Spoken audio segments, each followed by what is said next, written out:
Ok, buenas noches, bendiciones a cada uno de ustedes, Dios les bendiga. Hoy tenemos nuestra ponencia número 4, ya correspondiente al viernes 14 de julio.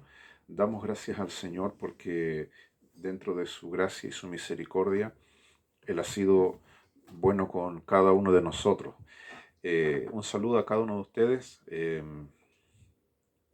No los voy a mencionar a todos porque son todos los que están escritos en el, en el grupo de WhatsApp. Tenemos 30 y, estoy revisando, somos 33 creo. Saludos y bendiciones a cada uno de ustedes en regiones, aquí en Santiago y nuestra hermana que está en el extranjero.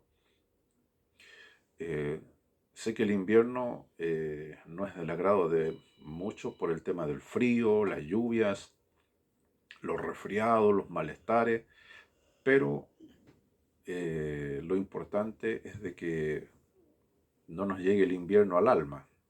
Muchos hermanos durante el año se toman vacaciones en el verano eh, por temas de no estar en las cosas de Dios, y en el invierno la excusa es el frío. Y así se pasan todo el año vagando espiritualmente, vagancia. Eh, Dios demanda de nosotros fidelidad en toda circunstancia, las 4 estaciones del año, en cualquier situación y circunstancia, Dios espera de nosotros eso. Usualmente la gente a veces espera que los pastores, los líderes estén en esas instancias, pero este compromiso es para todos nosotros, todos necesitamos estar involucrados de una u otra manera en las cosas del Señor. Eh, el chat va a estar abierto. La última vez no teníamos el audio completo, así que ahora tenemos el audio bien para que tenga buen sonido. Y cualquier consulta o pregunta, como me la han estado enviando al grupo, la vamos a estar recibiendo.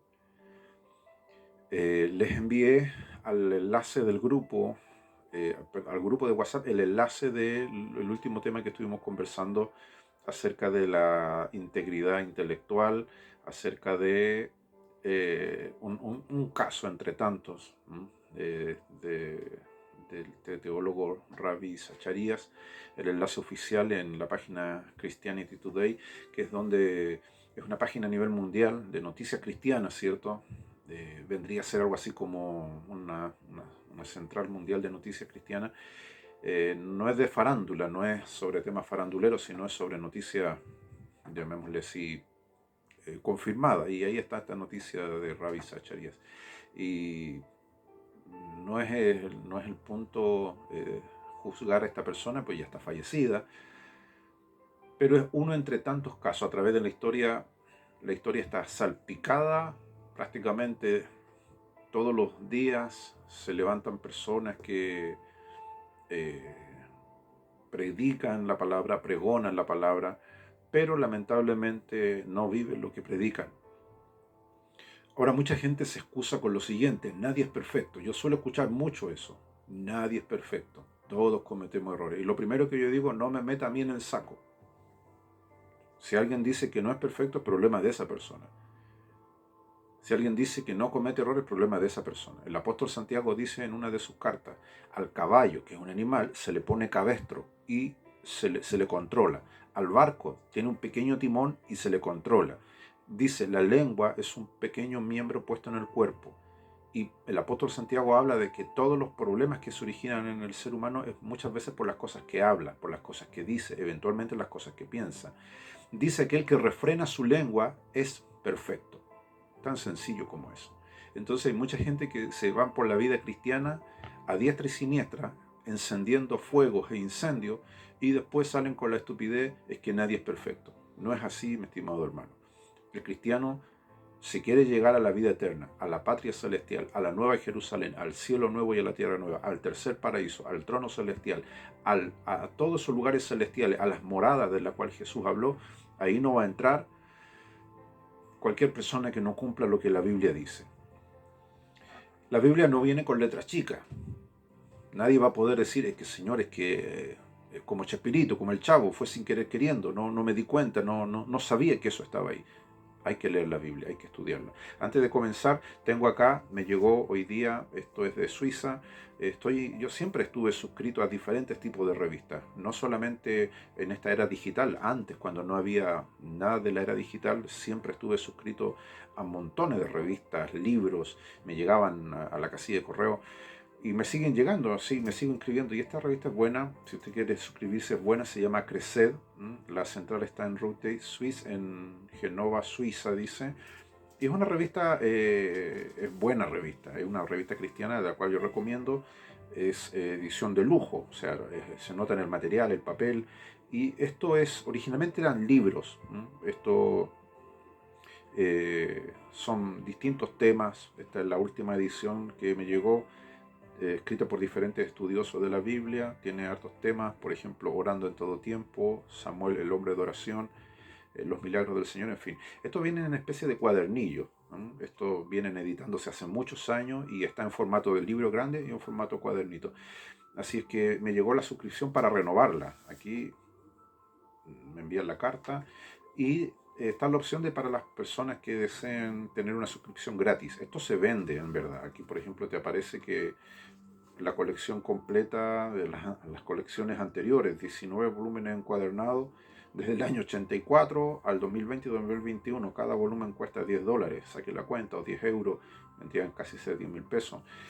Pero en este caso, a veces dan suscripciones gratis como esta que tengo yo, que siempre me ha llegado y es muy buen material. Es de teología conservadora, o sea, seria, ¿ya? Así que si alguien quiere el dato, le puedo enviar la información para que se pueda suscribir, ¿ya? Y tengo acá, justo me habían puesto esto para promocionarlo. Eh, a veces la gente dice, no me entran los versículos bíblicos.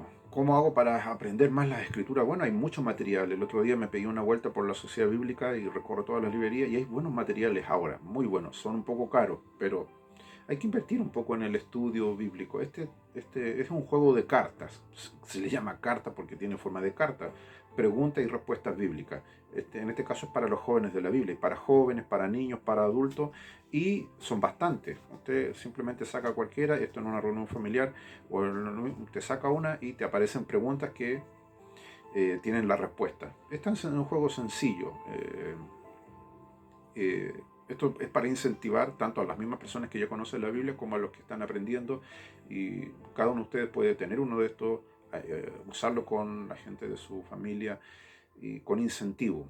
Por ejemplo, te salen, cada lámina tiene 3 preguntas. ¿Cómo se llamó el hijo mayor del rey Saúl? Sale la respuesta y el versículo bíblico.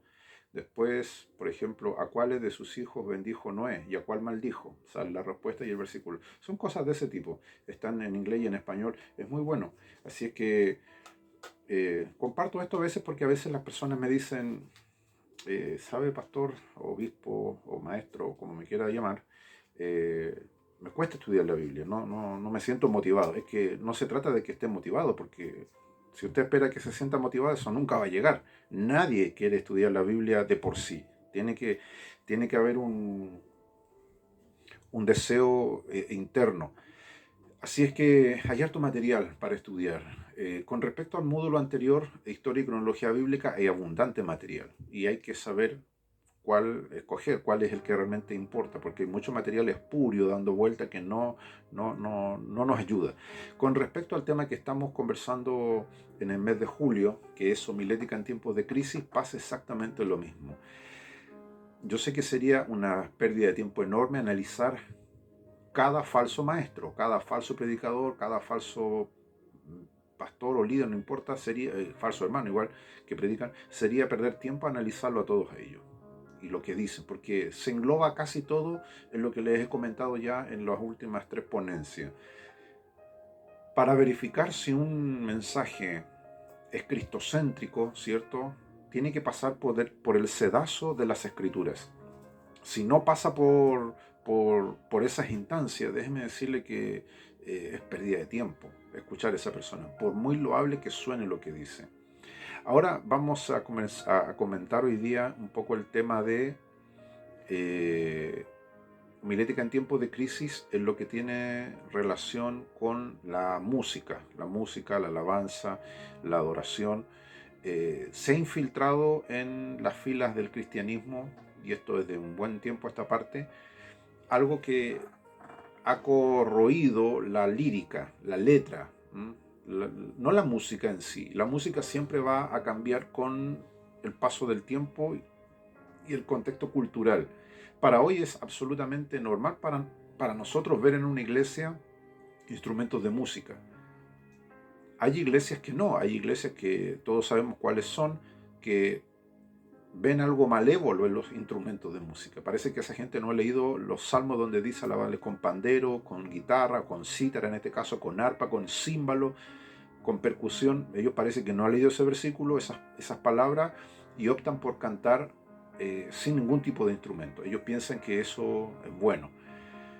También hay iglesias que se van al extremo totalmente contrario, donde tú entras y el recinto, que eventualmente debiera ser un templo, el recinto parece una pista bailable. Yo he ido a templos, no es que a mí me han contado, tal vez muchos de ustedes han visto por YouTube solamente han visto por YouTube, por Facebook, por Instagram, por TikTok, por estos shorts de video, y solamente lo ven. Pero yo he estado en templos, no solamente en uno, he ido, me han invitado, donde es una pista bailable. Han puesto estas bolas de luces, ¿cierto? Como las de donde sale John Travolta bailando con las manos en las caderas, ¿cierto? Y haciendo movimientos pélvicos. He ido a iglesias así, donde de hecho una vez fue una de esas y de verdad no pude estar. No porque me haya sentido profanado o me haya... No, no, no, es porque tantas luces a mí me marean. No, no, no.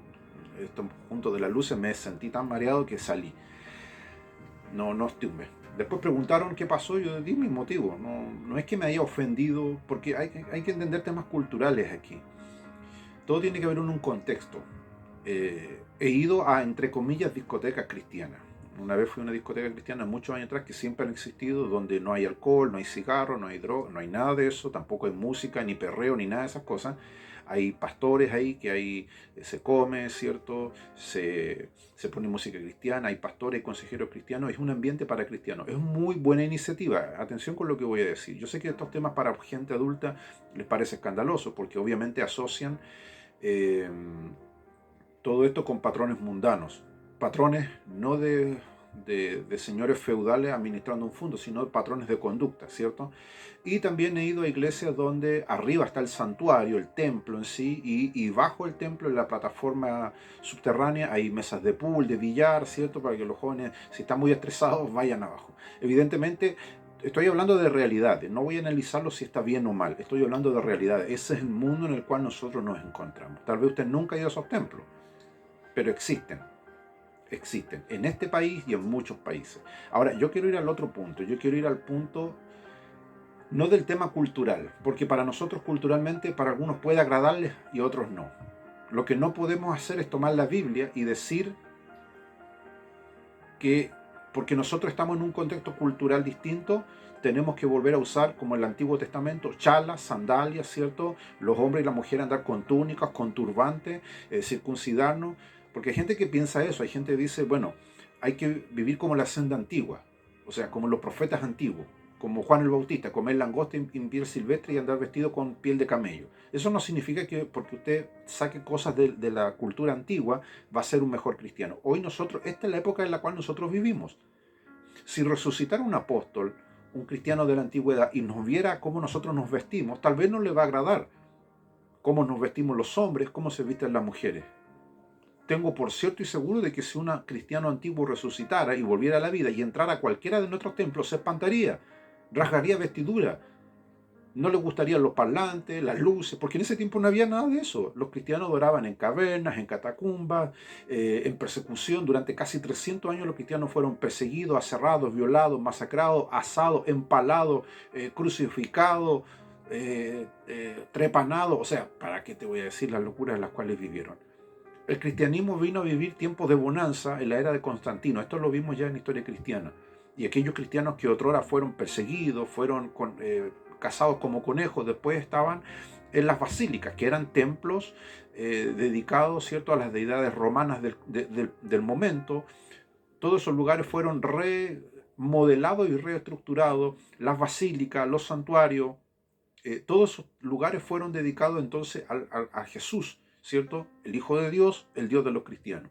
Y la iglesia perseguida adoptó una cultura, la cultura romana. De la cultura romana hoy tenemos mucho en el mundo, de la cultura romana que asimiló de la cultura griega, el sistema administrativo mundial prácticamente viene de esas bases. No quiero extenderme en este punto, pero leyendo el libro de Daniel nos damos cuenta que para la época que ya viene encima el tema del anticristo y todo eso, habla de los poderes emanados de la antigua Roma que van a emerger en el final del tiempo. Es un tema aparte, ya me estoy desviando de otro tema, pero me apasiona el tema de la historia cristiana igual. El tema cultural, a eso yo quiero llegar. Hoy nosotros, por ejemplo, es normal ver instrumentos en nuestras iglesias, pero si tú agarras un libro de historia cristiana del año 1900 hacia atrás, porque la guitarra, los amplificadores, la base sonora, ¿cierto? Se inventa, todos los inventos grandes vienen desde el 1900 en adelante. El avión, ¿cierto? El vehículo, aunque anterior a eso habían prototipos. Habían prototipos de vehículos a vapor, ¿cierto? A pedales, pero la era industrial, ¿cierto? La era industrial trajo la era de la masificación de los productos, ¿cierto? Y los aparatos mecánicos. Y hoy la tecnología. Pero antes de eso los cristianos se reunían en cultos, ¿cierto? Sin luz. Entonces se cantaba, ¿cierto? Coros polifónicos, distintos rangos vocales, coros, en fin. Cuando se empezaron a introducir eh, instrumentos en las iglesias, fue un escándalo de proporciones. Uno de los primeros instrumentos en ser introducido fue lo que es el órgano o el piano. No el teclado es el que nosotros conocemos hoy, el eléctrico, el digital. Yo te hablo de los que se usaban en los cabarets, o lo que antiguamente se le llamaban, ¿cierto?, las casas de remolienda, o derechamente las casas de cita o prostíbulo, como le queramos llamar. En esos lugares, ¿cierto?, o en las cantinas. En las películas de vaqueros se ve eso, ¿cierto? A mí me gustan las películas de vaqueros. De repente veo la saga de El bueno, el malo y el feo, ¿cierto? Por unos dólares más. Fantástico el señor Clint Eastwood, ¿cierto? Cómo actúa en sus películas, ¿cierto? Todo gira en torno al dinero. He hablado a veces de esa saga como de otras películas, haciendo un paralelo con cuestiones de la época cultural de hoy. Pero si tú ves la saga de las películas western, o especialmente esas películas de vaqueros, en las escenas donde los tipos van, ¿cierto?, a un bar, hay siempre un tipo tocando un organillo, uno de estos instrumentos. Cuando en las iglesias de esa época, yo te hablo, Estados Unidos fue fundado 100 años antes de la emancipación de nuestras culturas, de nuestras naciones en este tiempo. O sea, Chile 1810, 1811, más o menos casi todas las repúblicas hispanas son en ese periodo. Estados Unidos 100 años antes. Entonces todo lo que se conoce como el viejo oeste y todo lo que es la cultura norteamericana tiene 100 años de ventaja con nosotros. Los cristianos se forjan en ese, los cristianos me refiero como iglesia, como institucionalidad, emergen en Estados Unidos en ese periodo. Y cuando ya se independizan de la corona española, ¿cierto?, todos los países hispanos, vienen misioneros norteamericanos, ¿cierto?, a nuestros países ya con toda la experiencia que ellos habían ganado en la instauración de sus administraciones eclesiásticas. Quiero llegar al punto. Cuando los cristianos empezaron a introducir la liturgia es el culto público. Ese es el lenguaje técnico. Cuando usted va al culto, usted dice, voy a ir a la iglesia, pero lo que usted va a hacer, esto es parte de la liturgia. De momento en que usted va caminando por la calle y se para en el umbral del templo y entra, usted pasa a ser parte de la liturgia, aunque usted vaya a respirar solamente.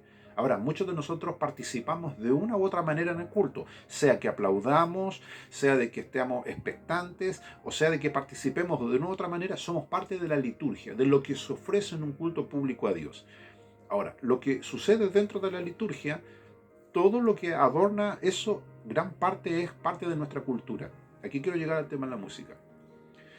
Cuando se empezó a introducir este instrumento, ¿cierto?, fue un escándalo de proporción en muchas iglesias, en todas en realidad. ¿Por qué? Porque ese instrumento se asociaba con esos lugares, lugares donde iban borrachos, tipos que andaban con armas, mujeres, ¿cierto?, que ofrecían servicios sexuales. Entonces cuando empezó el tema de la música, eh, y a introducirse estos instrumentos mucha gente le pareció mal. Entonces, la gente se preocupa más del aspecto cultural. Hoy ya no es tema, no es un tema importante en las iglesias, todas las iglesias se han adaptado al tema cultural. Lo que estoy hablando es hacer un poco de, de mirada hacia atrás de lo que ocurrió en cierta época del cristianismo con respecto a la introducción de instrumentos en las iglesias. La gente tuvo oposición. Como también hoy día habría oposición si, por ejemplo, hubiese un DJ en el altar. Yo he ido a iglesias donde han habido DJ, música techno, ¿cierto? Todos los hermanos contentos, bailando. Aquí en Santiago hay grupos de música cristiana bailable. No los voy a promocionar, pero son, y son de años, no son de ahora. Iglesias pentecostales donde estaban acostumbrados al banjo, ¿cierto? A ese estilo, ahora, no sé, cantan, hay un grupo que es muy conocido de renga que se llama Agua Viva Sound. Todos los coritos pentecostales los cantan en versión sound y todos los hermanos contentos, nadie se ofende. Las mismas hermanas que antes danzaban con coritos pentecostales ahora danzan con coritos de ese estilo. Y en todos los países hay. Ahora, estos estilos son propiamente nuestros. Tú vas a ir a Europa, tú no vas a encontrar a gente de cultura nórdica bailando sound. ¿Cuáles son las culturas nórdicas? Los suizos, los holandeses, donde vienen los vikingos, para que nos quede una idea más clara. Los europeos no van a andar bailando sound, ni mariachi, ni ninguno de los estilos que son propios de América, ni la música andina menos. Porque son estilos propios nuestros, de esta zona del mundo, de nuestra cultura. Es como que nosotros estuviésemos tomando en uno de nuestros cultos, ¿cierto? Música oriental, por ejemplo. ¿Cuál vendría siendo la música oriental? No sé, lo que usan los Hare Krishna. Los Hare Krishna, cuando tú ves que están con sus platillitos, ¿cierto? El platillito pequeño es una emulación del gong. El gong es ese instrumento grande que se usa en los templos y tiene un sonido que tiene una implicancia, un significado espiritual. A lo que quiero llegar es que nosotros somos ciudadanos, ¿cierto? Que estamos inmersos en una cultura que nos rodea. A muchos de ustedes a veces me piden consejos con respecto a consultas que ustedes me hacen con respecto a que alguien les pregunta si tal estilo es cristiano o no. La gente me pregunta, ¿puedo escuchar música cristiana o música no cristiana? La pregunta que yo le hago es que no existe cosa como tal. Lo que cambia es la letra, pero el estilo, insisto, no existe un estilo cristiano. Yo he escuchado gente que dice que la música barroca, la música sacra es cristiana, que como que a Dios le gusta, como que Dios está en el cielo con un audífono y escuchando eso. Ese me gusta a mí. No, Dios tiene sus propios músicos y la Biblia dice que en los cielos los ángeles cantan permanentemente, adoran a Dios. No sabemos de qué forma. Yo tengo una página donde escribo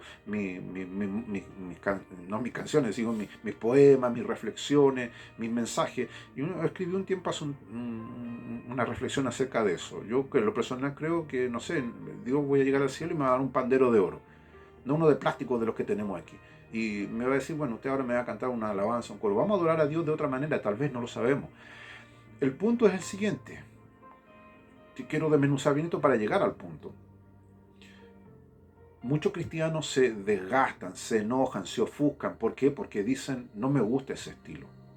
Yo siempre he organizado eventos musicales. Los que me conocen saben que es así. La he hecho a veces de Antonio Bodanovich versión cristiana. Como sé harto de música, miren, me estoy tomando un tecito porque está helado. Como sé mucho de música, me ha tocado animar eventos musicales cristianos. Entonces van pasando los cantantes y como yo sé de música voy dando la introducción, mire, tal cantante, tal hermano cantó una canción de tal cantante, de tal estilo. La gente me pregunta, ¿y cómo usted sabe tanto? Bueno, porque me documento, estudio, para eso me preparo, soy pastor, soy obispo, soy maestro, este es mi ambiente. Tengo que saber de estos temas. También escucho de todo tipo de música, todo es todo. Tanto desde el aspecto cristiano como del aspecto secular. Y usted dirá, pero qué escándalo, ¿cómo el obispo va a escuchar música secular? La tengo que escuchar por una sola razón, porque cuando vienen personas, hijos de cristianos, o hermanos, o simplemente personas que no son conocedores de Dios, y me preguntan, oiga, obispo, ¿usted conoce? Yo le digo, sí, conozco, y entablo una conversación con él, o con ella. Y se sorprende y dice, pero ¿cómo te conozco? Yo le puedo decir entonces, mira, esta música no te conviene escuchar. Y no por el estilo, no por el ritmo, sino por el mensaje que transmite. Y a eso quiero llegar, por el mensaje que transmite. Anton Sandor Lavey, que fue el fundador de la Iglesia de Satanás en San Francisco, California, a mediados del año 60, él era músico. De hecho, él llegó a tocar el teclado en campañas evangelísticas. Después, cuando él funda su iglesia, la iglesia de Satanás, de la cual después emergen otros grupos, ciertos luciferinos, como eh, el templo de Set y otros más, Sandor Lavey ya muere hace mucho tiempo, pero sus vástagos y otros siguen su creencia, aunque han habido conversiones. Hace poco vi una noticia comprobada real de uno de estas filiales, no me recuerdo en qué país, que se convirtió en un satanista, pero de estos reales, que fue impactado por el mensaje de salvación y él hace confesión de fe. Pero el punto es que Sandor Lavey era músico y él editó muchos discos de música. Uno de ellos se llama Diabolo Racing, que es el emerger de Satanás. Pero tú escuchas esa música, es puro piano. No es música que uno dirá, como a veces la gente asocia a música mundial. No, es piano, es música totalmente que tú la escuchas y te relaja, pero es la lírica. Hay gente que no sabe, en Hollywood, muchas de las películas de terror, por ejemplo, tienen lírica satánica. No fueron escritas por satánicos en sí, ni brujos, ni hechiceros. Fueron escritas por productores, ¿cierto? Para, por ejemplo, La Profecía, que es la película que todos conocen por el niño actor Damien, ¿cierto? Que es supuestamente el anticristo. El productor, ¿cierto? Elabora la famosa misa satánica, que es Ave Satani, ¿ya? Le estoy abriendo la mente a muchos de ustedes que ni siquiera sabían. Lo estoy todo esto comentando para poder llegar al punto que quiero llegar. Ave Satani es latín, obviamente, que significa salve Satanás, y es una parodia de lo que es la misa católica, el latín al revés, ¿cierto? Y obviamente invocando a Satanás. Entonces, este es un ejemplo de tantos más en nuestra cultura, que no es el estilo en sí, no es el estilo, sino es la letra, el mensaje que se transmite. En el sur de Chile, en el cual yo fui un pastor muchos años, mucha gente asocia, por ejemplo, el ritmo mexicano, ¿cierto?, con algo que lo hacen ver como algo que es bueno. Y no voy a entrar en detalles si es bueno o es malo, ese no es el punto, en el ritmo en sí. Pero hay gente que defiende estilos. Hay gente que en Chile, por su tradición pentecostal, piensan que las mandolinas son como que son del agrado de Dios. Ya les mostré a ustedes en el curso anterior que hicimos cómo en una iglesia grande aquí en Santiago salió un grupo de hombres, entre comillas, tocando mandolina y después se declararon gay. O sea, bueno, es un tema aparte ya. Pero a eso yo quiero llegar. Satanás pervierte la música, tanto la parte melódica, ¿cierto? La parte musical, porque dejando de lado el tema cultural de la música incita los sentidos. O sea, no es lo mismo cuando usted escucha una melodía, sea para relajarse o como para meditar. El tema es el que medita usted, ¿cierto? Porque la Biblia dice, meditad pues en vuestros caminos, usted tiene que meditar en Dios, pero también hay gente que medita y no es cristiana, y medita en otras cosas, en el aura, en el mantra, en el karma, en todo ese tipo de cosas. Y utiliza la música. También la música te puede excitar los sentidos, te puede poner eufórico. Cuando yo era joven, más joven de lo que soy ahora, evidentemente, mi amigo me decía, tengo una pena de amor, decía. Y eran tipos que escuchaban, por ejemplo, rock, tipo rudo, ¿cierto? Pero andaban con su corazón con pena, con tristeza, porque su polola, su amor del momento lo dejó. Y yo lo veía, me tenía un amigo mío que ya falleció, lamentablemente, mi único amigo que tuve en Paraguay, Gustavo se llamaba. Y él tenía típico muchacho juvenil, rockero, cristiano, así, todo su pelo, grande, se veía intimidante, pero era un hombre, un cristiano muy cariñoso él. Un día lo encontré llorando, había terminado con su polola, su novia Cintia, me recuerdo, y lo vi muy mal a mi amigo, llorando, rudo él. Y estaba escuchando, y yo le digo, ¿qué estás escuchando? Julio Iglesias, me dice. Pero yo le digo, ¿pero cómo si tú no escuchas eso? Es que tengo pena, decía. Y quiero sacarme la pena. Y yo me reí tanto. Me reí porque yo le decía, tú eres cristiano. Tú escuchas música cristiana. Marco Witt, en ese tiempo que Esteban Romero, y de algunos músicos cristianos de otros estilos. pero ¿por qué estás escuchando a Julio Iglesias? Es que tengo tanta pena y lo que él canta me hace sacar la pena. Y ahí yo entendí. No fue pecador por escuchar Julio Iglesias un rato. A lo que yo voy es que la gente sabe de que la música es un conductor de emociones. Cuando vamos a nuestro culto, eso es lo que vemos. Eso es lo que vemos. Eso es lo que tú y yo experimentamos cuando vamos al templo. Adoramos a Dios. Nuestras emociones son parte de lo que expresa nuestro corazón. O si no, seríamos como una piedra, como un objeto sin sentimiento. Cuando nosotros estamos en el templo y cantamos, ¿cierto? Y ponemos nuestra alma, nuestro espíritu, nuestra mente en lo que expresamos a través de nuestros sentimientos. Sobre todo si entendemos lo que estamos cantando, que es lo que vamos a ver unos 4 versículos importantes sobre esto. Homilética en tiempos de crisis. Nos lleva entonces al análisis de que hoy como cristianos, en vez de desgastarnos en si tal estilo es del agrado de Dios o no, mejor sería que cada uno de la gente que dice eso sea sincero. No poner a Dios ni poner en boca de Dios cosas que Él no ha dicho. Es mejor que la gente diga, a mí no me gusta ese estilo. Bueno, queda claro, hermano, a usted no le gusta, pero no por eso usted va a criticar que otra gente cante en otro estilo. Aquel estilo no es lo relevante, es lo que se canta, es lo que se escribe, los que escriben la música. Y a eso yo quiero llegar. Satanás ha buscado la forma perniciosa de corromper la alabanza, ¿cierto? No la adoración, porque la adoración es un tema aparte, sino la alabanza, lo que se escribe, lo que se transmite en ese escrito. Vamos a ir a algunos versículos bíblicos. Tengo acá la Biblia, voy a ocupar esta, o mejor la mía, la que es más grande. El Salmo, después se lo voy a enviar escrito a ustedes al grupo de WhatsApp, el Salmo 33. Me gusta este salmo, siempre lo ocupo para orientar a los líderes de música o a los que están envueltos en alguna medida en el tema de la adoración y la alabanza. El Salmo 33, verso 1, nos da la primera clave, la primera pista de cómo yo puedo saber si a la iglesia que me estoy congregando o el músico que yo estoy escuchando, no importa si es hombre o si es mujer, si es un grupo, si es un solista, si es un dúo, pero si a la persona que yo estoy oyendo realmente es de bendición lo que está cantando. Salmo 33, verso 1 dice, alegraos, oh justos en Jehová. En el mismo versículo 1 dice, en los íntegros es hermosa la alabanza. Este versículo, que usted lo puede marcar en su Biblia, nos sienta las bases de que hay una cuestión que une, ¿cierto?, la integridad con la alabanza. A veces nosotros hablamos de integridad para un líder, integridad para un pastor, obispo, diácono, apóstol, ujier. No, aquí te habla que la integridad sin duda va relacionada, ¿cierto?, con la alabanza. Pero entre integridad y alabanza hay una palabra que dice, es hermosa.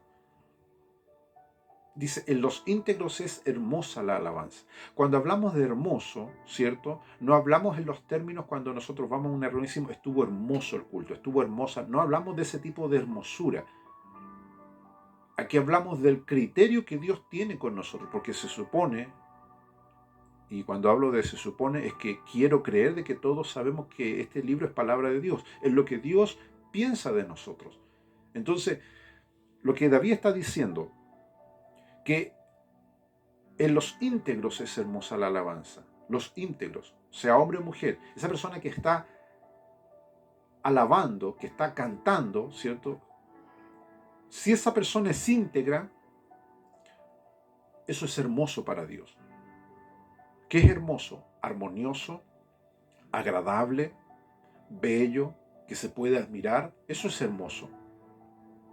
Dice que los íntegros, o sea, aquí si tú ves entre líneas, se puede dar una alabanza sin ser íntegro, que es al punto al cual yo quiero llegar.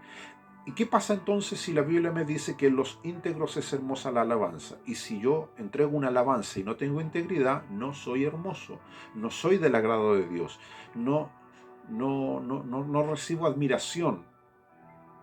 Por eso el texto dice, en los íntegros es hermosa la alabanza. ¿Qué es la integridad? La integridad es un término amplio, pero para resumirlo de manera sencilla, la integridad es ser libre de hipocresía, libre de mentira, libre de engaño y de maldad.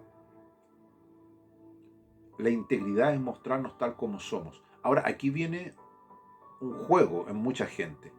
Mucha gente piensa que integridad es decir, Dios me tiene que aceptar como yo soy. La Biblia no dice eso. Yo soy íntegro, usted es íntegra en la medida de que obedecen los mandamientos de la palabra de Dios. Su vida se amolda a lo que la palabra de Dios le exige. Usted renuncia a todo lo que tiene que renunciar. Pablo dice en Colosenses que debemos hacer morir todo lo terrenal en nosotros. Todo.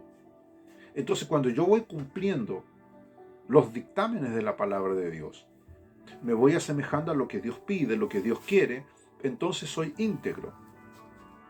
Yo no puedo ser íntegro si no obedezco las Escrituras, si no obedezco lo que Dios pide que yo haga para cumplir con el mandato bíblico. Entonces, el texto dice que en los íntegros es hermosa la alabanza. Y después ya te empieza a hablar de que hay que aclamar a Dios con arpa, con salterio, con decacordio.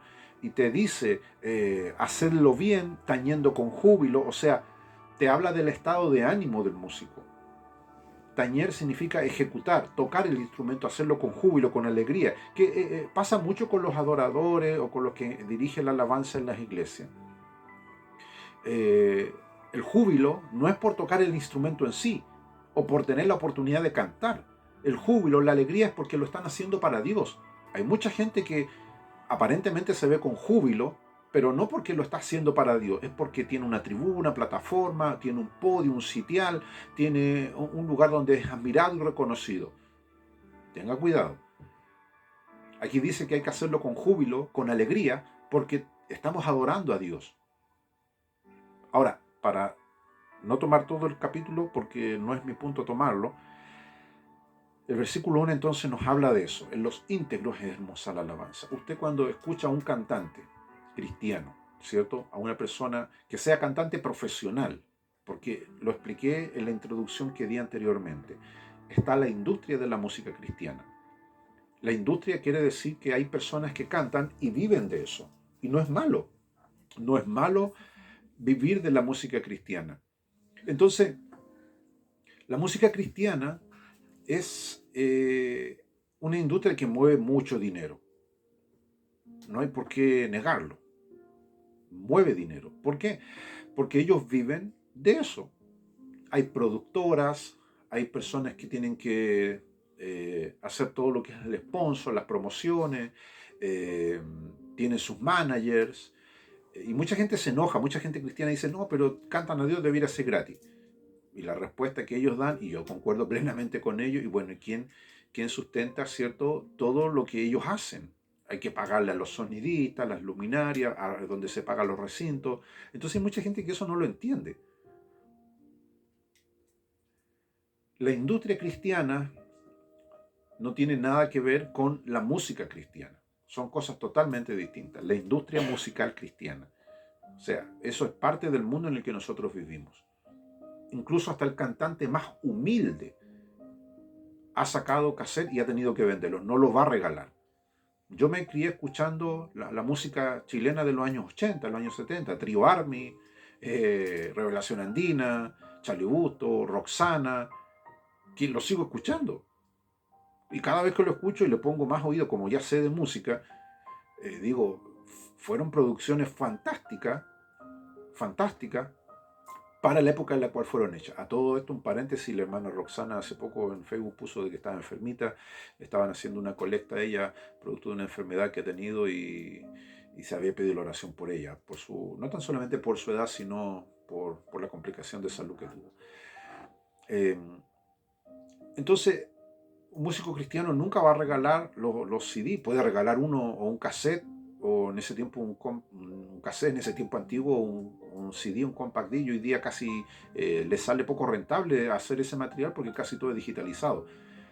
pero no van a regalar su material. Y no es porque no quieran o sean egoístas o sean ávaros, es porque es su trabajo. Ahora, sé que dentro de la música cristiana, de la industria musical cristiana, han habido escándalos, como en la música secular, que estafa, que robo, que contratos incumplidos, que esto, que lo otro. Pero eso no tiene nada que ver con, con el tema de fondo del cual yo quiero hablar, o que estoy hablando, que es el tema de la corrosión y de la corrupción de la lírica cristiana. A lo que nosotros tenemos que llegar es si el cantante que yo estoy oyendo, la música que estoy escuchando, cumple con los estándares bíblicos de pureza lírica. Una de estas cosas que vimos entonces es la integridad que Dios pide de los que cantan. Tiene que haber una integridad, tanto en la persona que está cantando como en lo que está transmitiendo. Hay otro versículo, me gusta mucho cuando Jesús cantó. A ver, muchos de ustedes a lo mejor no han leído este pasaje bíblico, pero Jesús cantó. Sin duda cantó en muchas ocasiones. En muchas ocasiones Jesús cantó. No sé qué tono habrá tenido su rango vocal, pero Jesús cantó con los discípulos. A capela, como se dice. A lo mejor con las palmas, porque cuando nosotros vamos al culto y cantamos y aplaudimos, hay hermanos que hasta para eso pierden el ritmo, ¿cierto? Usted está aplaudiendo bien y de repente viene otro que descoordina, ¿cierto? Y hasta un aplauso descoordinado puede desperfilar una reunión. Eso es un paréntesis aparte. Pero cuando la Biblia dice, batid vuestras palmas, batir esto, ¿cierto? Aplaudir, es el gesto más sencillo que una persona puede hacer. Yo he ido a culto, a reuniones donde hay gente que va al culto así. Piensa que va a entrar en un ring a lucha libre con el Señor. Y van enojados, van así. Es como cantaba el hermano Giovanni, un tipo que de Centroamérica y cantaba uno de los primeros discos de salsa cristiana. El cristiano no puede estar enojado. Ese que cantarle eso a los hermanos. El tipo iba taimado al culto, enojado. Así va siempre. No te quiero contar lo que le pasó a esa persona porque no va al punto tocarlo ahora. Pero si quieres saber qué le pasó a esa persona, que ahora no está yendo, y qué le pasó, después me pregunta por interno. Pastor, soy copuchento, quiero saber qué le pasó a esa persona que iba al culto enojado, como usted dice, que no podía batir las palmas. Porque esas actitudes Dios las ve, Dios las observa. Tú no puedes ir al culto, no puedes ir a la reunión del domingo enojado, taimado, amurrado, amotinado, mala pulga. No vaya directamente, hermano. Mire lo que te estoy diciendo. No vaya. ¿Para qué usted va a ir al culto a infestar con sus pulgas a otro? No vaya. Quédese en la casa. Táimese solo. Debe ese cabezazo contra la pared. Pero si usted va, usted no puede incumplir lo que dice el Salmo 33, verso 1. Vaya y adora a Dios con júbilo. Porque Dios te va a sacar tarjeta roja si usted va taimado. Si usted tiene tristeza, ¿qué dice la Biblia? ¿Está alguno triste? Haga oración, dice. Pero usted no puede ir a infestar a otro, ¿cierto? Con su estado de ánimo malo, podrido. Yo sé que todos pasamos por circunstancias difíciles, pero usted tiene que entender que si usted es un verdadero cristiano, va a adorar a Dios en cualquier momento y en cualquier circunstancia. Yo he pasado, todos me conocen, he pasado por situaciones difíciles.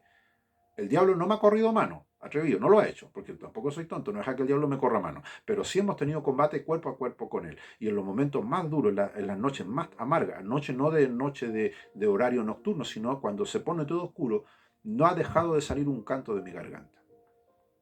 Un canto espontáneo, lo que sea, pero que yo no quiero que Dios diga que te lo un farsante, que va solamente a cantarme cuando va al culto y todo está bien. Yo le digo, Señor, aquí está tu hijo, te está cantando, aunque tengo pena, tengo un montón de cosas, las dejo de lado y usted merece una adoración. Y como dice el Salmo 33, en los íntegros es hermosa la alabanza. Entonces la integridad va tanto en la vida del que canta como de lo que canta. ¿Le creerá a Dios a esa persona cuando dice, Señor, seguiré donde tú me guíes? Cumpliré tus mandamientos, y el tipo no hace nada de lo que dice? El tipo está cantando sendas mentiras. Bueno, hay un versículo bíblico donde dice que Jesús cantó, me encanta este pasaje bíblico que está en Mateo 26, y te lo voy a leer. Dice Mateo 26, versículo 30. También lo puedes anotar en tu Biblia, que estos versículos los voy a enviar al grupo. Dice Mateo 26, verso 30. Esto es antes de que Jesús entre al huerto de Getsemaní o Getsemaní. ¿Ya? El huerto de Getsemaní es el lugar íntimo que Jesús tenía para orar con sus discípulos. Y de hecho ahí había un huerto de los olivos, se le llama, lleno de olivares. De hecho, si tú entras a la página del gobierno de Israel actual, hay muchas páginas oficiales, ¿cierto?, del gobierno de Israel, y en ese huerto hay olivos de casi 2000 años, de la época de Cristo, olivos añosos, viejitos, pero están ahí cuidados. El olivo es un árbol longevo. En ese huerto de los olivos, que estaba lleno de olivares, habían prensas de aceite. No prensas como las nuestras de hoy, industriales. Las prensas de aceite, ya que había muchos olivares, ¿cierto? Usted sabe lo que es la oliva, la aceituna. Esa cuestión es dura como una piedra. Tú la tiras con una onda, puedes matar a una persona. Es dura, el cuesco, la pepa o la semilla de la aceituna es un arma blanca. Bueno, el tema es que ese huerto de los olivos, el huerto de Getsemaní, estaba lleno de olivos. Y había una prensa de aceite en ese lugar. Dice la Biblia que Jesús iba con sus discípulos a orar en ese huerto siempre. Pero había un símbolo detrás. Para extraer el olivo, para extraer el aceite, porque ese aceite de olivo se usaba para tres usos en verdad muy importantes en las culturas antiguas, sobre todo en las judías. Uno, para extraer el aceite puro, virgen. Ese aceite era medicinal, no era para freír huevitos, tocino como lo hacemos nosotros. Era medicinal para curar heridas. El otro era para iluminar. El aceite se usaba para los pábilos, lamparitas, mecheros, ¿cierto? Para iluminar, ¿cierto? Tanto el templo como las casas. Entonces, el aceite es símbolo de eso. Recordémonos de la parábola de las 10 vírgenes. Ellas tenían aceite en sus lámparas. Bueno, ese aceite salía de eso. En el huerto de los olivos habían prensas de aceite. Y la prensa era una rueda. Cuando la Biblia dice la rueda de molino, se refiere a una piedra grande, redonda. Habían de diferentes tamaños, pero realmente eran grandes. Tal vez de un diámetro de 3 a 5 metros. Y era una rueda cóncava, o sea, era circular con una pequeña hendidura al medio. Ahí se ponían todas las aceitunas. Y otra rueda desde encima las apretaba y había un burrito o un caballo que giraba, y si no, había una persona que estaba todo ahí. Y ese ruido espantoso que hacían las piedras enormes al moler eso, era como que... yo he escuchado gente que ha dicho que el ruido era tan espantoso como cuando atropellan a una persona y el auto pasa por encima y quiebra todos los huesos, ese ruido. Entonces, si tú cierras tus ojos y meditas cuando Jesús estaba en el huerto de Getsemaní orando, sobre todo esa noche que Jesús entra, porque dice que canta y luego entra al huerto y después viene la agonía, cuando Jesús dice que empieza a sufrir en gran manera, empieza a sudar, dice, gota de sangre, empieza a sentir los estertores de la muerte, porque ese ruido evocaba eso, algo terrible. El texto de Mateo 26:30 dice: y cuando hubieron cantado el himno, salieron al monte de los olivos. Anterior a eso, Jesús toma la cena del Señor. Si tú lees el capítulo 26 completo, dice los últimos versículos: y tomando la copa, habiendo dado gracias, les dio diciendo: bebed de ella todos, porque esto es mi sangre del nuevo pacto, que es derramada para remisión de pecados. Os digo que desde ahora no beberé más de este fruto de la vid hasta el día en que lo beba nuevo con vosotros en el reino de mi Padre. Y ahí termina la cena del Señor, donde Él la había preparado. Salen de ese lugar, ¿cierto? Y antes de salir dice: y cuando hubieron cantado el himno, salieron al monte de los olivos. O sea, ¿cómo terminó la cena del Señor? Cantaron un himno, Jesús y sus discípulos. ¿Cuáles himnos cantaron? El Salmo 113, el Salmo 114, el Salmo 115, el Salmo 116 y el Salmo 117 y el Salmo 118. Para los judíos ese era el famoso Aleluya, que se traduce en nuestro vocabulario hispano, aleluya. Alelú significa alabad, alabanza, exaltación. Y ya es la abreviación de Jehová o Yahvé. Todos estos salmos los judíos lo cantaban al final de la Pascua. Entonces nosotros sabemos qué salmos cantó Jesús con sus discípulos.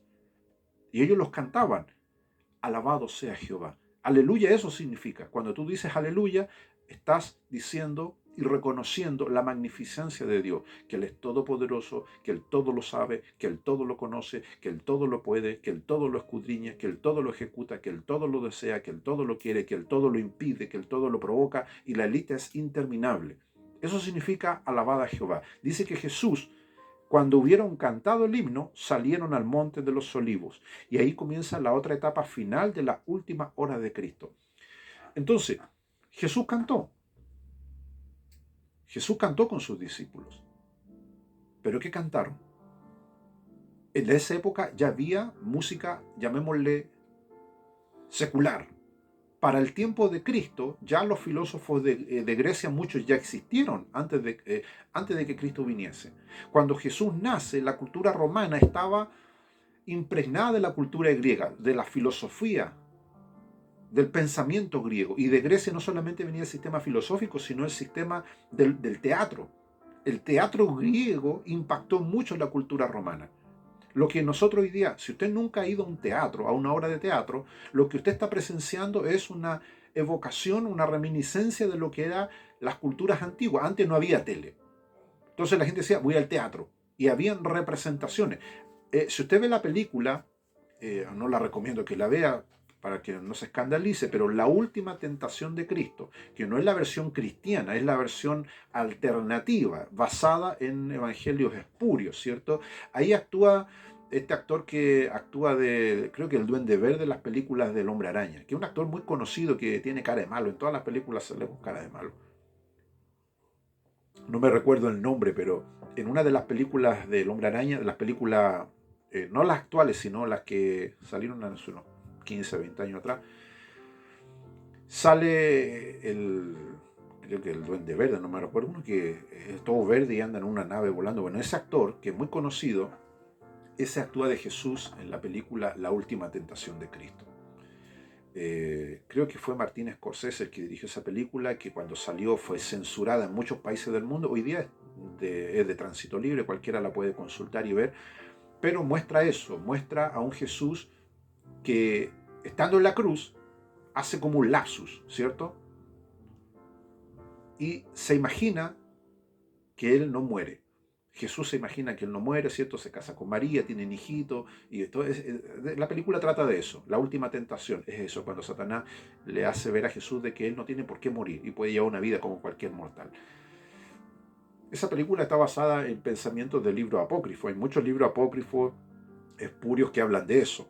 El Evangelio de Tomás es uno de esos que David Brown, cierto, en la película El Código Da Vinci y en muchas otras obras más, siempre se habló de eso. Hay mucha gente que es ignorante derechamente, y cuando hablo de esto me molesta, me enoja, en el sentido de que hay gente cristiana que dice, es que a lo mejor, no fue verdad. Eso me refiero de que la gente hace ver de que esos libros fueron ocultos. No fueron ocultos, siempre han estado disponibles, siempre. Es cosa de leer un libro de arqueología bíblica, y estos libros que están en esa lista, los espurios, los falsos, los pseudepigráficos, todos esos libros que no forman ni formaron parte del canon bíblico, nunca fueron ocultados. David Brown, que hizo esta película de Código Da Vinci, y muchos otros autores hacen ver eso, como que estos libros fueron ocultos del público. Y no es así, estos libros siempre han estado disponibles. Pero las razones por las cuales no están en el canon bíblico están claras. Bueno, en estos libros, ¿cierto?, se muestra la visión alternativa de que Jesús, entonces, tenía estas visiones aparentemente de no morir en la cruz. Bueno, esta película habla de eso. A lo que quiero llegar es que en esta película, la última tentación de Cristo, no confundir con la pasión de Cristo, en esta película de la última tentación de Cristo, está muy bien narrada la parte cultural. En una parte Jesús va a una parte donde se emula, ¿cierto?, un mini teatro. No voy a describir las escenas porque no va al caso, pero la gente antigua eso hacía. Habían teatros grandes donde el aforo era de 3.000, 5.000, 15.000, 20.000 personas.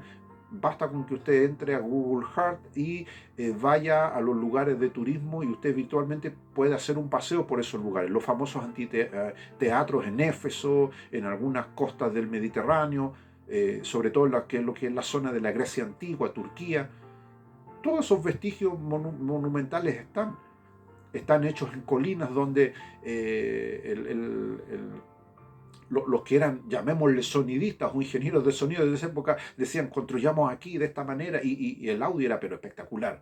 Sin necesidad de amplificación, un tipo que se podía parar podía hacerse oír tranquilamente por un montón de personas. El punto es el siguiente. En esta película se narra eso. Se narra de que en ese tiempo la gente, ¿cómo se entretenía? Bueno, los juegos de azar, las carreras, el teatro. O sea, la representación de lo que nosotros hoy día vemos en televisión, en internet, en pantalla, en YouTube, qué sé yo, la gente antigua, eso era. Iba a lugares donde se representaba algo. Y la música siempre fue algo que está impregnado en la cultura secular, y también la música se ha impregnado en el culto, sea en el culto cristiano, en la liturgia, como en otro tipo de cultos. Si tú ves la Biblia, cuando el profeta Elías, ¿cierto?, se enfrenta con los profetas de Baal, se arma un culto terrible. A Baal dice que estos cantaban, dice danzaban, cantaban y se zanjaban con cuchillas el cuerpo, dice, y bailaban, estuvieron bailando toda la tarde. ¿Y qué cantaban? Oh Baal, Baal, mándanos fuego. Porque eso, Baal era el dios al cual ellos estaban invocando. ¿Cuál es la escena? Todos conocemos el relato bíblico en el libro, ¿cierto?, de los reyes. Creo que está en Crónica o Reyes. Voy a corroborarlo bien. El tema es que el profeta les dice, ustedes han dejado a Dios. Estos profetas de Baal no eran personas no judías, eran judíos. Eran personas que habían sido sacerdotes de Dios y que dejaron el culto a Jehová, dejaron el culto a Dios y se corrompieron y pasaron a ser sacerdotes de Baal. Y Elías se enfrenta con ellos y le dice, ustedes son unos descarados, son unos canallas, son unos patanos, unos sinvergüenza. Pero bueno, no voy a discutir con ustedes. Dice, vamos a demostrar si Baal es Baal y si Dios es Dios. Se juntan, dice, 450 y Elías solito. Y se juntan en un lugar específico, en un monte específico. Si tú lees el relato bíblico te da todos los detalles. ¿Y qué les dice? Traigan holocausto, hagan ustedes primero el sacrificio. Y dice que ellos pusieron los bueyes, ¿cierto?, la madera, el holocausto. Y ahí Elías les dice, no pongan fuego. Hagan todo, pongan el altar, los bueyes, todo, pero no pongan fuego. El Dios que responda por fuego, ese es Dios.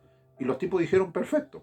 Los tipos estaban convencidos. Los 450 dijeron, Baal es Dios.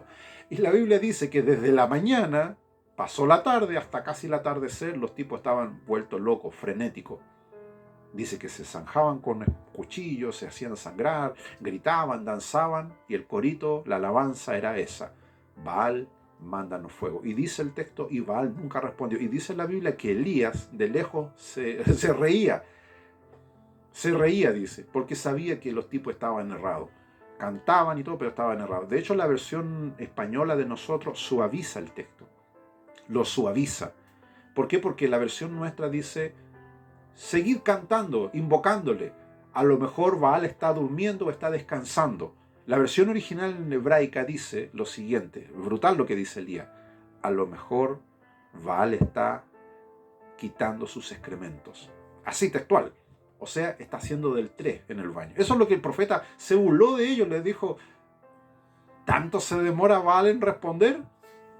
Puede que esté Baal, ¿cierto?, en el baño, limpiándose los excrementos. Eso es lo que Elías les dice. Y ya cuando no pasó nada, viene el profeta y limpia el altar. Dice que repara el altar. Repara el altar que estaba destruido porque los tipos lo repara, dice, ponen las piedras en su lugar, el buey que iba a ser sacrificado, el animal, todo. Y aquí viene lo increíble. El profeta dice, traigan agua, y tiran agua por todos lados. Hasta el punto dice que el agua corría como río por las zanjas, por la orilla. Era una cuestión que parecía un manantial. Y viene la oración del profeta. Señor, yo sé que usted me oye, y da una oración poderosa y dice que baja fuego del cielo, que consume las aguas, las lame, dice, quema las piedras, quema el holocausto. Y cuando los otros 450 profetas ven lo que ocurre, Elías saca su espada y con sus siervos dicen, tomen a cada uno de estos tipos, estas sabandijas, estas ratas, y dególlenlo. Y dice que el profeta Elías degolló a los 450 profetas de Baal. No merecían vivir esas personas. ¿Por qué? Ahora, ¿qué tiene que ver todo esto, pastor? Porque ellos corrompieron la alabanza. Ellos ocuparon elementos de la liturgia del culto al Dios verdadero y lo mezclaron con el culto a Baal. Y eso el profeta Elías lo encontró imperdonable, cosa que nosotros igual debiéramos hacer. Les mencioné el caso de Jota anteriormente y otros cantantes más que hoy día los vemos así. Vemos cantantes hoy que independientemente del estilo musical que utilicen, su lírica la han corrompido. Aparentemente cantan para Dios, pero en el fondo no lo están haciendo. En el caso de nuestro Señor Jesucristo, dice que Él cantó con sus discípulos el himno y salieron al monte de los olivos. Hay otro versículo bíblico que me gusta mucho, que es cuando Pablo y Sila están en la cárcel. Eso está en Hechos 16:16. Nos quedan ya unos poquitos minutos. Hechos 16:16 nos dice lo siguiente. Cuando Pablo y Sila están presos, ¿cierto? En ese tiempo Pablo tenía, ¿cierto?, a Silas como compañero de andanzas ministeriales. Esto ocurre en Filipo. Acuérdense que el libro de los Hechos es un relato de gran parte del ministerio de Pablo, pero también de la iglesia primitiva. Abarca casi un poco más de 30 años de historia. Y aquí el apóstol Pablo iba por la ciudad de Filipo, que después él escribe la carta a los filipenses. En Hechos 16, verso 16 dice lo siguiente. Del 16 en adelante, porque el 16 comienza a hablar de la mujer que él tenía espíritu de adivinación, ¿cierto? Todos conocemos la historia. Y Pablo, ¿cierto?, reprende al espíritu de adivinación.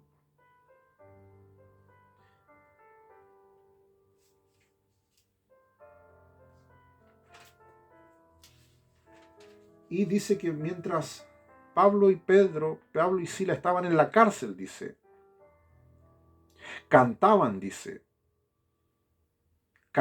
alabanzas al Señor. Eso está en el verso 25.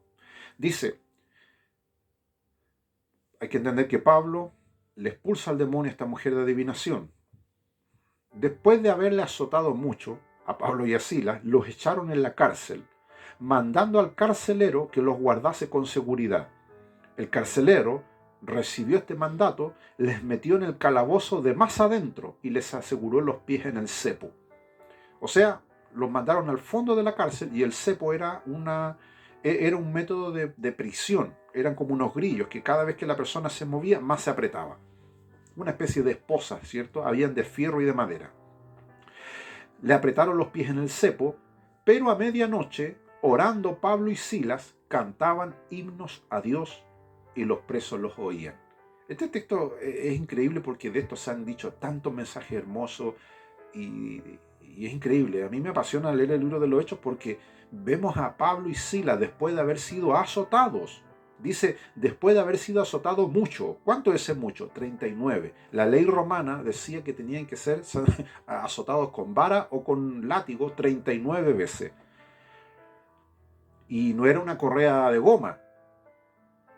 Esos látigos tenían huesecillos de carnero o pedazos de plomo. Era una cuestión que mucha gente moría en la flagelación. Moría, no aguantaba. Estos dos tipos parece que eran de fierro porque aguantaron la flagelación. 39 azotes y los mandaron, dice, a la cárcel. Imagínate tú el cuerpo con herida. A veces nosotros nos sacamos un cuerito de la herida y invocamos a nuestros ancestros. Nos duele algo y somos muy delicados, muy finos. Estos tipos le dieron la paliza de su vida. Y los mandaron al fondo de la cárcel y los pies en el cepo. ¿Qué haríamos en una instancia como esa? Cualquier cosa menos cantar. Cualquier cosa menos cantar. Ellos dicen que oraron y cantaron, dice, a Dios. Y los presos los oían. Esa es la clave, hermano. La alabanza va dirigida a Dios. Cuando un hombre de Dios no toma en consideración todo lo que vivió, las situaciones amargas, las situaciones difíciles, dice que esta persona lo que hace es adorar a Dios y cantarle a Dios. estas reglas bíblicas que nosotros estamos observando es la que a nosotros nos deben ayudar para que comprendamos que hoy hay mucha gente que, que podemos poner en duda realmente si lo que cantan, ¿cierto?, va dirigido a Dios. En el caso de los apóstoles vemos que ellos cantaban, dice, a Dios y los presos los oían. Aquí hay un símbolo, el lenguaje bíblico es tan rico, hermano. Hoy hay gente que está presa, tal vez no presa detrás de una cárcel, pero están presa en sus pecados, presa en sus emociones, presa en las circunstancias en las que viven. Y basta con que usted cante a Dios. Usted no necesita ser un gran predicador. Si Dios no lo llamó a predicador, no se meta ahí. No se meta a hacer nada que Dios no le mandó a hacer. Pero sí puede cantar. Sí puede cantar. Y cuando tú cantas a Dios, va a haber un preso que te va a oír. Alguien que está en cadena de opresión. ¿Y qué efecto va a tener? Dice, entonces sobrevino de repente un gran terremoto de tal manera que los cimientos de la cárcel se sacudían y al instante se abrieron todas las puertas y las cadenas de todos se soltaron. No las cadenas de Pablo y Silas solamente, de todos. Todo este lenguaje bíblico, aparte de que es real, no es algo simbólico, es algo real, algo literal que ocurrió, pero también hay una aplicación espiritual. La Biblia dice en otro de los textos que donde el Espíritu de Dios está, ahí hay libertad. Ahora, esta frase está muy manoseada. Hay mucha gente que la usa para hacerle creer a la gente que Jesús está ahí y que hay libertad. Y no, no hay libertad. La libertad viene cuando la persona, insisto, se pone bajo el yugo de la palabra. Y cuando esa persona está bajo el yugo de las Escrituras, realmente entonces la libertad del pecado, que es lo más importante, empieza a ocurrir. Ok, entonces tenemos claro que Pedro, Pablo y Silas cantaron. Hay muchos versículos, estoy ocupando algunos solamente, pero el más importante para este asunto de homilética en tiempos de crisis con relación al tema de la música, ¿cierto? Es Efesios 5:19. Y con esto ya vamos a terminar la ponencia de hoy, pero no quiero dejar de mencionar este versículo, Efesios 5:19. Te lo voy a leer, donde Pablo orienta a la iglesia, a los cristianos en Éfeso, y no solamente a los cristianos en Éfeso, sino en todo tiempo y en todo lugar, con respecto a cómo nosotros debemos discernir, degustar y desmenuzar la lírica, la letra de una canción. Cómo yo sé que una canción hoy día es cristocéntrica, es bíblica. Cómo yo sé que no tiene elementos espurios que contaminan la alabanza, la adoración. Cómo yo sé que el diablo no está corrompiendo algo que se está cantando. Dice Efesios 5:19, hablando entre vosotros con salmos, con himnos y cánticos espirituales, cantando y alabando al Señor en vuestros corazones. Este texto es importante. Hay mucha gente que lo toma mal y dice, entonces no puedo escuchar música. No, aquí no habla, aquí está hablando de la liturgia, del culto. Está hablando cuando usted dice, canta y alaba al Señor. Entonces este versículo dice, quiero desmenuzarlo claramente antes de que termine, hablando entre vosotros. ¿Qué es lo que es hablar? Cuando tú conversas con alguien, conversas un tema de conversación, eso es hablar. Dice, ¿cómo debe hablar el cristiano? Hablando entre vosotros con salmos, con himnos y con cánticos espirituales. Son 3 etapas. ¿Cómo usted va a hablar con alguien si desconoce los salmos? Los salmos son más de 100, ciento y tanto, casi 150 salmos. Si usted no los conoce, los salmos fueron escritos mayormente por el rey David, pero también por sus músicos, Asaf, los hijos de Coré, pero los salmos son eso, son canciones. No todos los salmos se cantan en las iglesias, porque en realidad eso es un tema cultural, por el tema de que hoy hay músicos cristianos, judíos, ¿cierto? Y no solamente cristianos judíos mesiánicos, sino judíos derechamente, que ellos cantan los salmos como debieran ser. Yo recomiendo un grupo judío que se llama Mikedesh. Fantástico. Es un grupo, son hombres y mujeres, donde ellos cantan realmente los salmos como se cantaban antes, con la lírica, con la melodía. De hecho, el Salmo 23 es fantástico. Ok, el Salmo 23 y otros salmos hablan de eso. Entonces, Efesios 5:19 dice, hablando entre vosotros con salmos, con himnos y cánticos espirituales. Los himnos no se refieren a los himnos de los himnarios, porque mucha gente piensa eso. Dice, pastor, la Biblia dice himnos y quieren comprar los himnarios de la iglesia. No, se refiere a los himnos de los salmos que les mencioné delante, los cuales Jesús cantó en la Pascua. Y cánticos espirituales. Y aquí el apóstol Pablo te habla de eso. Hay cánticos que no son espirituales. Usted puede cantar algo que no es espiritual, sí, pero no puede dedicárselo a Dios. Pero si es un canto espiritual, eso es del espíritu. Entonces, estos versículos que yo le estoy leyendo es lo que hoy día mucha gente no quiere aplicar. Los cánticos espirituales hablan de cosas espirituales. Hay muchos cantos en la iglesia que no hablan de cosas espirituales. Entonces, ya ahí es un tema ya de nivel pastoral y un tema de los que dirigen la alabanza y la música, ver qué se está cantando. Yo no tengo problema en que los niños canten el Patito Juan, por ejemplo. Todos conocen esa canción, el Patito Juan, pero me traería conflicto que los hermanos un día domingo en la iglesia lo canten, aunque preferiría mil veces que canten eso, atención, barra, que canten el Patito Juan a que canten cosas que ni ellos saben que están cantando. A eso yo voy. Dejé la pelota ahí a la puerta del arco a ver si alguien la puede meter. ¿Qué quiso decir? Lo que quiero decir es lo siguiente. Yo, que he recorrido muchas iglesias, yo me doy cuenta que a veces hay gente que va por inercia. Está ahí y no sabe lo que está cantando, porque no conoce la letra. Si la letra de una narración bíblica, de hecho ese es un punto claro. Los himnos, cuando aquí dice himnos, salmos, los salmos narran cosas que ocurrieron antes de la época del rey David, los hechos poderosos de Dios cuando libró al pueblo de Israel y muchas otras cosas más. Los himnos son reflexivos, ¿cierto? Son de inspiración, de meditación. Y los cánticos espirituales, ¿cierto? La canción es eso, la canción es algo, son 3 etapas graduales. Dice cánticos espirituales y cantando y alabando al Señor en vuestros corazones, que es un punto que importante de donde emana el tema de la alabanza y la adoración. Bueno, ya hemos llegado ya a la hora un poquito más de nuestro tema de homilética en tiempos de crisis, y el tema que hoy día quería comentarles era eso. Tomé un poquito, salpiqué el tema cultural porque me importaba hacerle hincapié en eso, pero estos versículos se los voy a enviar al grupo para que los veamos, los desmenucemos. Ya vamos a tener la otra ponencia el día lunes, déjenme ver el calendario, lunes 17. Ya el lunes 17, la ponencia número 5, que vamos a ver los elementos buenos. Hemos visto los elementos malos, negativos, si es que se quiere decir, de los que predican, tanto del mensaje, no en detalle porque lo vamos a ver después la última semana, pero esta semana, el 17 y el 21, vamos a ver los elementos buenos que tiene que contener, ¿cierto?